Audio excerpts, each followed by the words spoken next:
But first, let's get into this Game 6, Warriors at Celtics. The Boston Celtics were a -4. Of course, we ended the season on an L, but for the year, we were 58-30.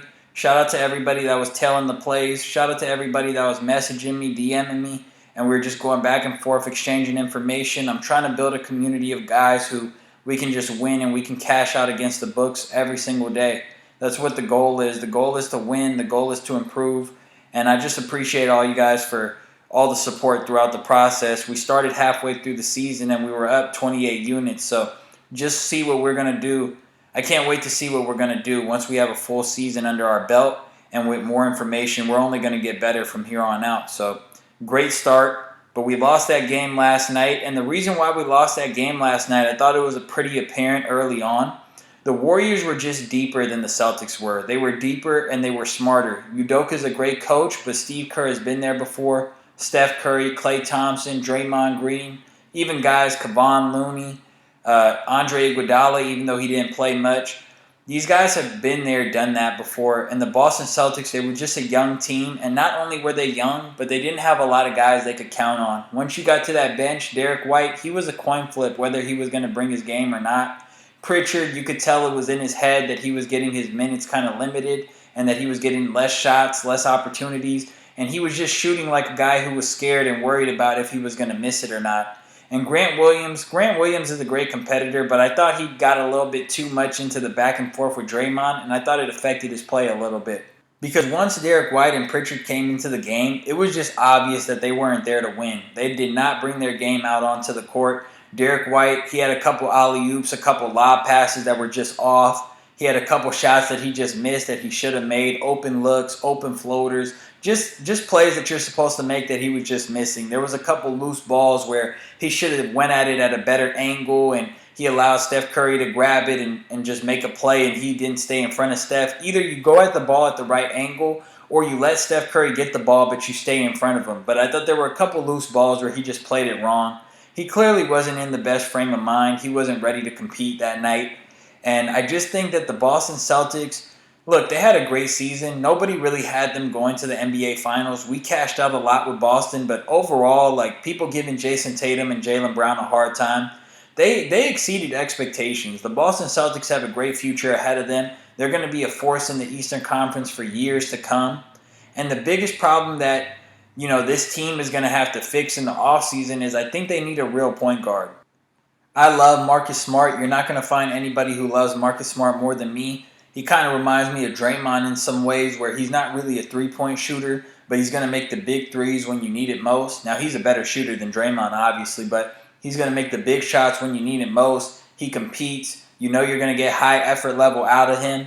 I don't know if he's the best defensive player in the year, if he was the best defensive player this year, but I know the effect and the impact that he had on the defensive end was great, and I have no problem with him winning the award.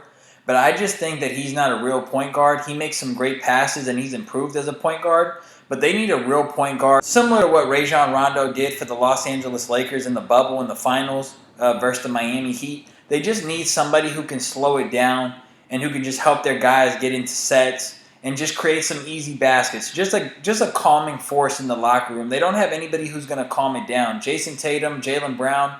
Jayson Tatum was a little sporadic. Jalen Brown was all over the place. Jayson Tatum was playing a little tight. He was a little nervous. And they needed somebody who could just calm it down and get them some easy baskets. I'm not saying they got to start somebody at point guard. They need a whole new point guard, bench Marcus Smart. I like Marcus Smart in the starting lineup. I like having two bigs in the starting lineup. Their defense is crazy. The length is crazy.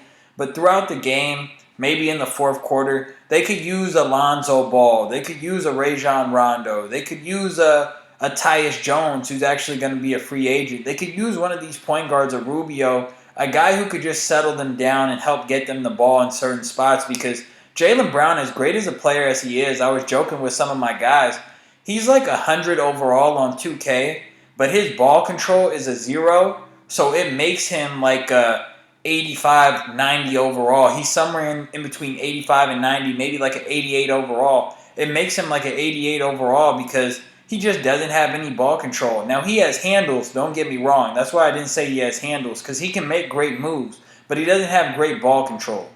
And what I mean by that is he's prone to get stripped. he's prone to lose the ball, turn it over. Oladipo, Gary Payton Jr., these guys were just ripping Jaylen Brown every chance they could get. The way to guard Jaylen Brown, really the scouting report on Jaylen Brown is strip Jaylen Brown. Take the ball from him. Do not let him get to a spot, because if he gets to a spot, he's a 3-level scorer. He can score from the 3-point line. He can score in the mid-range. He can score at the rim. But you want to stop him from getting to the spots that he's comfortable at. And the way that you do that is once he puts the ball on the floor, you go after that dribble. Because at Cal, he moved very robotic. And he's not as robotic as he was back then. He's came a long way. I watched him when he was at Cal. He played with a dude who I know personally, Ivan Rapp. He's not as robotic as he once was back then. But he still has a ways to go as far as ball control. He loses the ball. His handle isn't as tight as you would like it to be. And I thought Gary Payton did a great job this series of getting under his skin and getting underneath the ball and just taking it, disrupting him. Klay Thompson, either Klay was going to get worked by Jaylen Brown or Klay was going to get a hand on that ball. That's kind of the way that you guard Jaylen Brown. And for Jayson Tatum, I think it's pretty apparent that he has some type of shoulder injury or that his shoulder was nagging him. And, hopefully his shoulder gets better. I thought that maybe it's because of the shoulder or maybe this is just his style of play, but he was avoiding a lot of contact.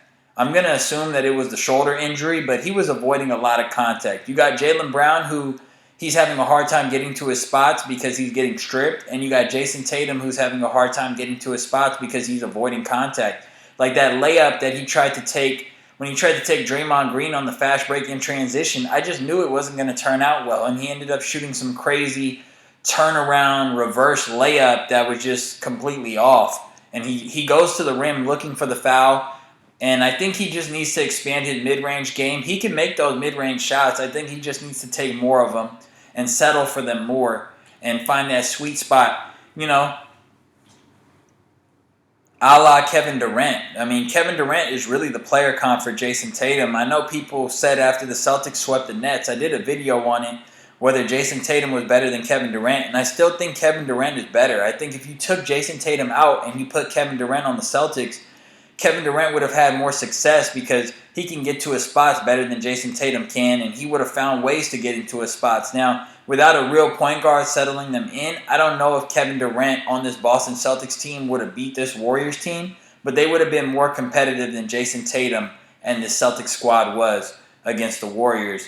And I think going forward, that's going to be the thing for the Celtics to do. They're just going to have to get a real point guard who can calm things down, a guy who can settle them into some sets, a guy who can just make Jayson Tatum and Jaylen Brown's life easier and take some of the load off Marcus Smart so Marcus Smart can come in and be aggressive and just make winning plays on both sides of the ball and not have to really worry about, hey, am I getting JT the ball enough? Am I getting JB the ball enough? He shouldn't have to worry about that because Marcus Smart, he's a point guard, but he's really a combo guard, so you're asking too much out of him when you're saying guard the other team's best player and then you got to play make and do this and that. It's really asking too much out of a guy who, more than just like a super talented hooper, he's a grinder.